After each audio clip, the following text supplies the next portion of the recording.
इस बेटा ये अपना वीडियो नंबर 5 है और इसमें हम लेंस मेकर फार्मूला पहले डिराइव करना सीखेंगे। मान लीजिए कोई कॉन्वेक्स लेंस है, इसकी दो ये सरफेस, एक फर्स्ट सरफेस ये सेकंड सरफेस, दो बार रिफ्रैक्शन होगा। अगर कोई रे पास होती है तो दो बार रिफ्रैक्शन होता है। मान लीजिए कोई पॉइंट ऑब्जेक्ट है, वो इससे रे आई यहाँ पर, यहाँ इंसिडेंट हुई, इसको हमने एक सर्किल की शेप दे दी। इसका सेंटर ऑफ कर्वेचर है, यहाँ कहीं होगा, ये सेंटर ऑफ कर्वेचर है। इस सर्किल का सेंटर है सेंटर ऑफ कर्वेचर, इस पर नॉर्मल बना दिया। अब ये रे रेयर से डेंसर मीडियम में जा रही है तो टूवर्ड्स नॉर्मल बेंड होगी, मतलब इस नॉर्मल की तरफ बेंड हो जाएगी, तो यहाँ पर आके टकराएगी। यहाँ पर इमेज फॉर्म हो जाएगी आई डैश फर्स्ट सरफेस की। अगर मान लो ये मीडियम नहीं होता तो ये जो है रे इस तरह से जाती और आई डैश पे अपनी इमेज बनाती। लेकिन ये भी सरफेस है तो एक बार और रिफ्रैक्शन होगा। इसकी परफेक्ट सर्किल की शेप दी, ये C2 सेकंड वाली जो सरफेस है उसका सेंटर ऑफ कर्वेचर, यहाँ नॉर्मल बनाया। अब ये रे सीधे जाने की बजाय इस वाली सरफेस जब टकराएगी तो ये अवे फ्रॉम नॉर्मल हो जाएगी, क्योंकि ये जो रे है जो डेंसर से रेयर मीडियम में जा रही है तो इस नॉर्मल से, ये जो नॉर्मल है इससे दूर हटेगी, तो सीधे जाने की बजाय यहाँ कहीं हट जाएगी। मान लो ये इमेज फॉर्म हो गई आई फाइनल इमेज। हमने लेंस मेकर फार्मूले के लिए अपना बेस तैयार किया था, रिफ्रैक्शन थ्रू स्फेरिकल सरफेस।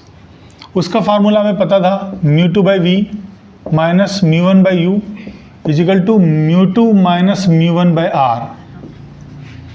जैसे मैं आइस से देख रहा हूँ, ये मार्कर मुझे दिख रहा है आइस से, तो एक्चुअली इस मार्कर की जो मार्कर से जो रे चल रही है मेरी आइस में आ रही है, आई के लेंस में आ रही है, तो मुझे मार्कर दिखाई दे रहा है। अगर बीच में मैं कोई और सरफेस लगा दूँ तो हो सकता है ये मार्कर डॉगी में कन्वर्ट हो जाए, मे बी, मुझे मतलब कुछ अलग शेप होगी। रिफ्रैक्शन का मतलब उसकी जो शेप है वो अलग होगी। अगर आप यहाँ पर आई रखते हैं, यहाँ पर अपनी आई, और डायरेक्ट ऑब्जेक्ट को देखते तो ऑब्जेक्ट जैसा है वो वैसा आपको दिखता, लेकिन उसका रिफ्रैक्शन दो बार हुआ है। तो क्या होता है, ऑब्जेक्ट से रे जब चलती है तो वो ऑब्जेक्ट की इमेज आपकी आइज में बनाती है। अब मान लो मार्कर है, मार्कर मुझे चलते चलते चलते पेन में कन्वर्ट हो गया, पेन दिख रहा है रिफ्रैक्शन के बाद। रिफ्रैक्शन से पहले मार्कर है, लेकिन रिफ्रैक्शन के बाद वो पेन में कन्वर्ट हो गया। अब वो पेन सेकंड सरफेस से पास हुआ तो हो सकता है वो किसी और शेप में कन्वर्ट हो गया हो, डॉगी में कन्वर्ट हो गया हो, कैट में कन्वर्ट हो गया हो।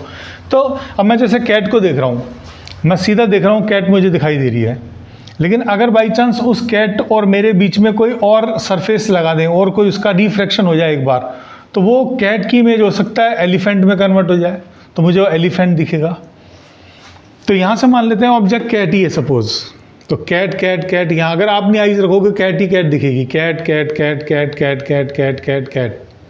लेकिन यहाँ पर वो मान लो मंकी में कन्वर्ट हो गया तो monkey monkey monkey monkey monkey monkey monkey monkey monkey monkey, यहाँ मंकी बनता। Again cat cat cat cat cat cat cat cat monkey monkey monkey, और यहाँ पर elephant elephant elephant elephant elephant. तो फाइनली आई पे एलिफेंट दिख रहा है, जबकि है वो यहाँ पर क्या, यहाँ पर कैट है और यहाँ पर आके एलिफेंट में कन्वर्ट हो रहा है, क्योंकि हर रे के ऊपर उसकी इमेज छुपी हुई है, जहाँ पर भी वो गिरेगी वो वही इमेज बनाएगी। तो यहाँ पर अगर आपकी आइज होगी तो ये आपको डायरेक्ट कैट दिखाई देगी। यहाँ पर रिफ्रैक्शन हुआ मतलब कैट डॉग में कन्वर्ट हो गया सपोज, तो डॉग हो गया, dog dog dog dog dog. अगर सेकंड सरफेस नहीं होती तो यहाँ पर डॉग की इमेज फॉर्म हो जाती, डॉग दिखाई देता। और कैट यहाँ पर है, ये डॉग हो गया और ये फाइनल एलिफेंट बन गया, तो यहाँ एलिफेंट दिखाई दिया। अब इसमें दो बार रिफ्रैक्शन हो रहा है, तो ये जो फार्मूला हमने स्फेरिकल सरफेस के लिए तैयार किया था इसे दो बार अप्लाई करेंगे। पहले फर्स्ट सरफेस के लिए, फर्स्ट सरफेस का नाम रख देते हैं ABC, ABK रख देते हैं, चलो ABK फर्स्ट सरफेस के लिए। इमेज कहाँ बन रही है, फर्स्ट सरफेस के लिए इमेज बनती ग्लास में, और ग्लास का रिफ्रैक्टिव इंडेक्स हम मान लेते हैं म्यू है, म्यू। और ये जो इमेज डिस्टेंस है वो यहाँ से V डैश है, मान लेते हैं V डैश इमेज है,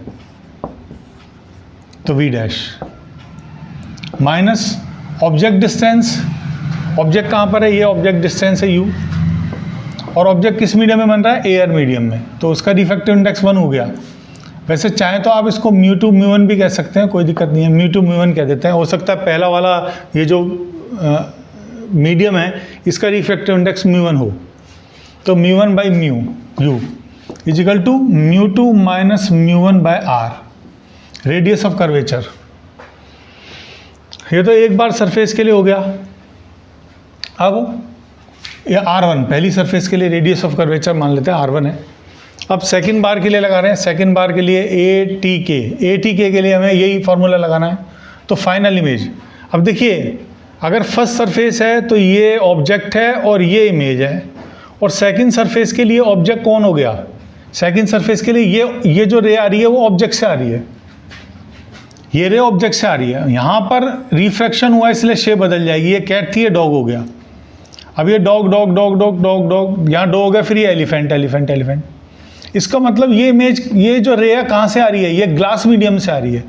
तो अगर मैं इसके लिए अप्लाई करूँगा, ये फाइनली कहाँ बन रही है इमेज, ये एयर के अंदर बन रही है, और ये इमेज कहाँ बन रही है, ये ग्लास में बन रही है, क्योंकि यहाँ dog dog dog dog dog dog dog dog dog dog dog dog elephant elephant elephant elephant.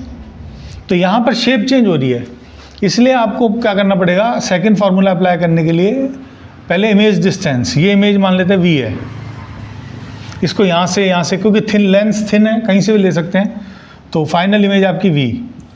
और इमेज किस मीडियम में बन रही है, इमेज बन रही है एयर मीडियम में, रिफ्रैक्टिव इंडेक्स μ1 मान लिया, माइनस ऑब्जेक्ट डिस्टेंस। इसके लिए ऑब्जेक्ट कौन है, इसके लिए ऑब्जेक्ट है ये डॉग, तो इमेज ऑब्जेक्ट डिस्टेंस हो गई इसके लिए u,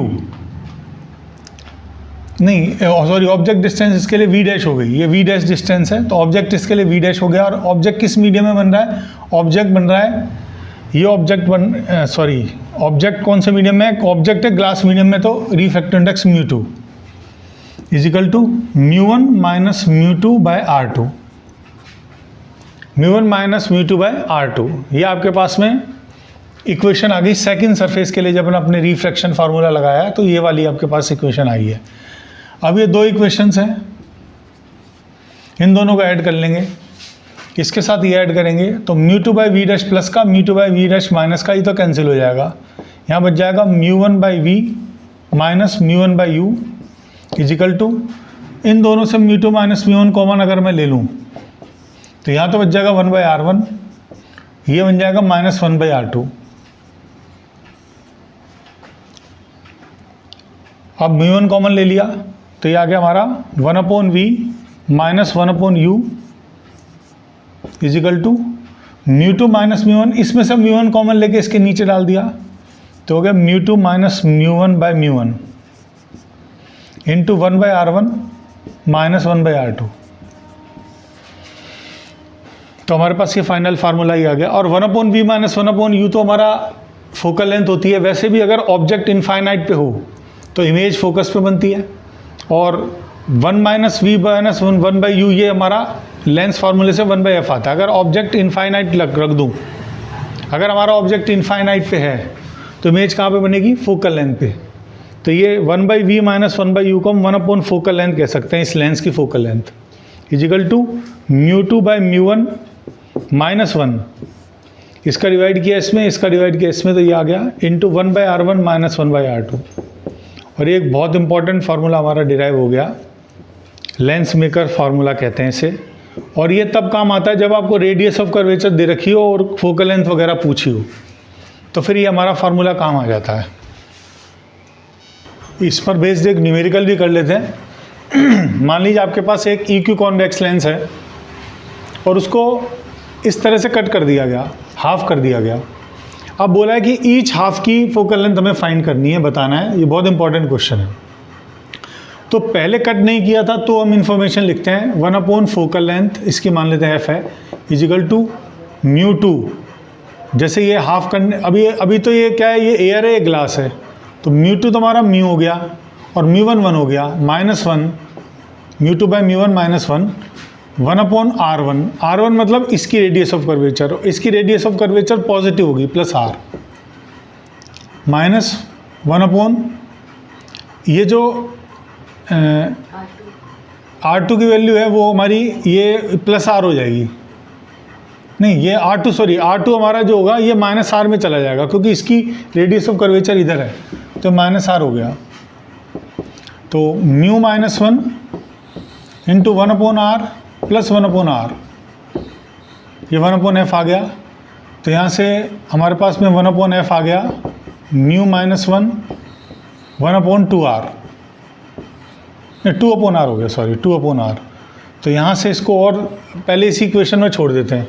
ये हमारी वैल्यू जो होगी ये अगर अच्छा इसको ऐसे भी कर सकते हैं कि अगर मुझे फोकल लेंथ बतानी है तो फोकल लेंथ हो गई r तो ऊपर आ गया अपॉन 2 इंटू म्यू -1। तो इसकी फोकल लेंथ तो आएगी, वो आएगी r/2 इंटू म्यू -1। अब जब आपने इसको ईच हाफ में कन्वर्ट कर दिया, सपोज़ ये ले लेते हैं हम, इस वाला भी ले सकते हैं, चाहे ये वाला ले सकते हैं, कोई सा ले लो। तो इसके लिए सपोज़ हम लेंस फार्मूला अप्लाई कर रहे हैं 1/f'। अब इसकी फोकल लेंथ 1/f' मान ली, इजिकल टू म्यू2।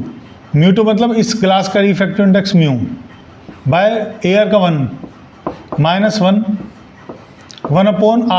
r1 मतलब पहले की रेडियस ऑफ कर्वेचर।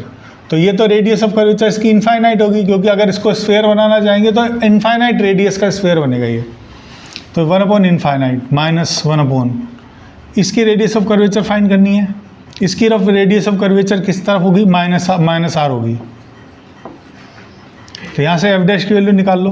f' कितना आ गया यहाँ से, 1/∞ तो 0 हो गया और 1/r आ गया, तो आ गया म्यू -1/r।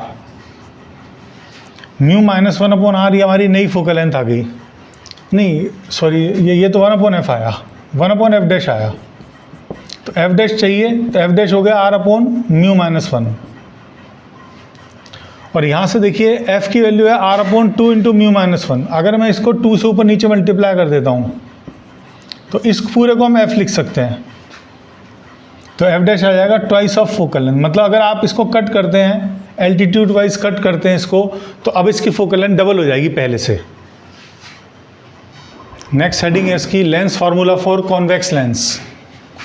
कॉन्वेक्स लेंस का मतलब EQ कॉन्वेक्स लेंस, मतलब दोनों तरफ से उसकी जो रेडियस ऑफ कर्वेचर है बराबर हो।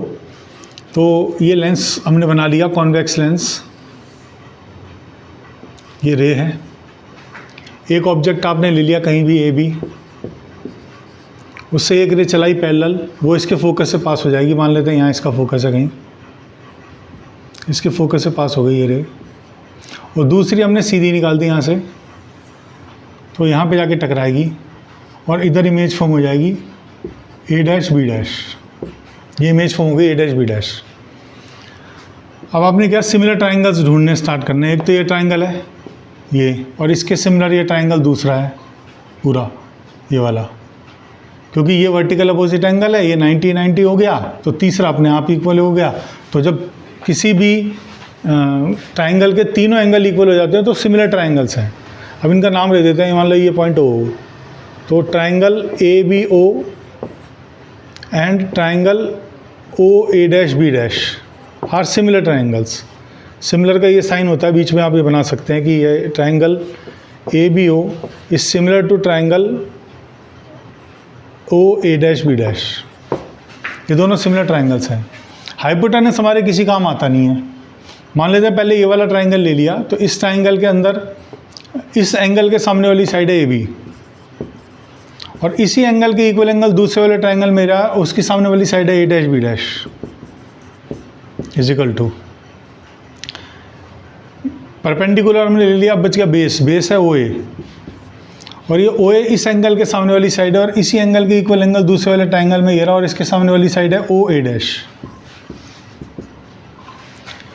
सेकंड, हम ये वाला ट्राइंगल ले रहे हैं OKF, triangle OKF is similar to triangle FA', B'। इसमें ये एंगल इक्वल है, 90-90 है, और तीसरा अपने आप इक्वल हो गया। तो जब दो ट्राइंगल्स के तीनों एंगल इक्वल हो जाए तो सिमिलर ट्राइंगल्स है, और सिमिलरिटी की कंडीशन है इक्वल एंगल के सामने वाली साइड का रेशो इक्वल होता है। तो मैंने ये एंगल लिया, इसके सामने वाली साइड आ गई OK अपॉन इसी एंगल के इक्वल एंगल दूसरे वाले ट्राइंगल में ये रहा, और इसके सामने वाली साइड आ गई A', B' is equal to perpendicular हमने ले लिया, बच गया बेस, बेस हो गया OF। हाइपोटेनस हमारे काम का नहीं होता इसमें। तो ये बेस आ गया ओ एफ, और अगली बार बेस आएगा इस ट्राइंगल के अंदर, बेस आएगा एफ ए डैश। अब ओ के की वैल्यू ए बी के इक्वल है, तो इसी को लिख सकते हैं a b by a dash b dash is equal to O F by F A dash. इसको इस तरह से लिख सकते हैं। अब इक्वेशन नंबर 1 इक्वेशन नंबर 2 को इक्वेट करेंगे, इन दोनों को इक्वेट करेंगे तो ये आ जाएगा O A by O A dash is equal to O F by F A dash. Equal angle के सामने वाली साइड का रेशो इक्वल कर दिया, तो ये अपने पास इक्वेशन आ गई। और अब सारी डिस्टेंस ओ से मेजर करते हैं, तो जहाँ ओ आ रहा है वहाँ तो कोई दिक्कत ही नहीं है, लेकिन इसमें ओ नहीं आ रहा तो इसे कन्वर्ट करना पड़ेगा। पहले O A by O A dash is equal to O F by F A dash को लिख सकते हैं O A dash minus O F, O A dash minus O F. अब सब में ओ आ गया। अब साइन कन्वेंशन से वैल्यू रख देते हैं। पहले ओ से ए की तरफ जाएंगे तो माइनस यू आ गया, O A dash plus V, O F focal length plus F upon O A dash plus V minus O F focal length plus F.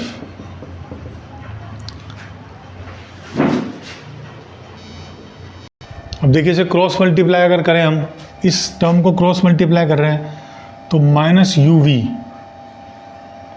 और माइनस माइनस प्लस का u f is equal to f into v v f. अब इस पूरी term में u v f का divide कर देंगे, u v f u v f u v f. तो यू वी से यू वी कैंसिल, ये आ गया माइनस 1/f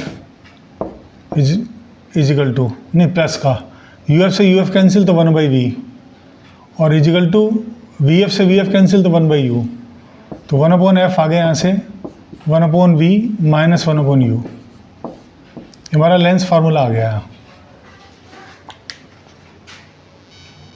अब देखिए lens formula for concave lens के लिए अगर हम करें, कॉनकेव लेंस के लिए, तो मान लीजिए आपके पास ये कॉनकेव लेंस है और एक ऑब्जेक्ट है आपके पास, ऑब्जेक्ट से रे सीधी आई, वो रे फोकस से पास होगी, लेकिन फोकस इसका इस तरफ होता है क्योंकि ये डाइवर्जिंग रे है, डाइवर्जिंग है लेंस, तो डाइवर्ज कर देगा और पीछे बढ़ाएंगे तो ये फोकस पे मिलेगी।